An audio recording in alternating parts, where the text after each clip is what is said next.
Bannakibiina ky'Nuupu Essembabule emisana ga leero bakungaanidde ku kyalo Kasaana mu ggombolola y'e Mateete okutongoza kakuyege waabwe.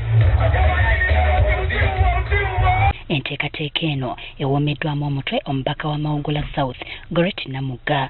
Ono asabye abeeno okubeesiga babayire obululu basobole okununula ekitundu kyabwe bakole ku bibasoomooza ng'enguudo embi ebyobulamu n'ebirala.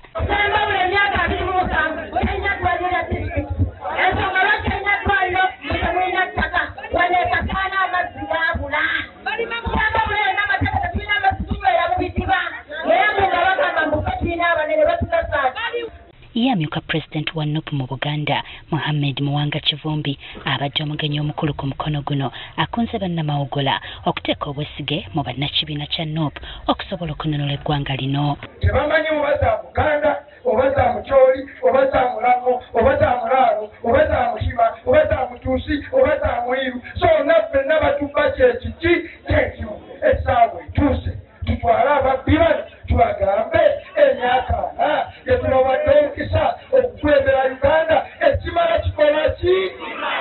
Era asabye banna NRM mu kitundu okulekera okutiisatiisa banna Nuupu. Nawulira ayogera nti agenda kugoba Nuupu wano mu Ssembabule mulekwe Lwasande ne bw'otagigobe malayika alina obutu ekutunulako buli lunaku kubanga oli kandidate waayo. Abalonzi basabiddwa obutava ku mulamwa kubanga ekitundu kyabwe kimaze emyaka n'ebisiibo nga kitubidde mu bizibu. Basaba abantu bawano obutatangatanga nti bw'obadde emmandwa n'abakongozi bayo bakola ki? Ogezaako omuntu yenna n'akulima ati ndi wa Namugga ate bano bagira wa baasi. Buli yeesoboddeyo okulwanirira enkyukakyuka.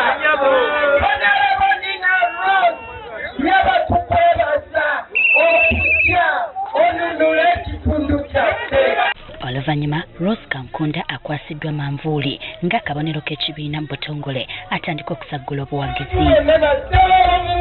Abato nina okukwasa mulero ogende olwane n'emikisa gya Katonda gyonna gikuwerekere okuba abakyala abo nalo na mutima na bbidi.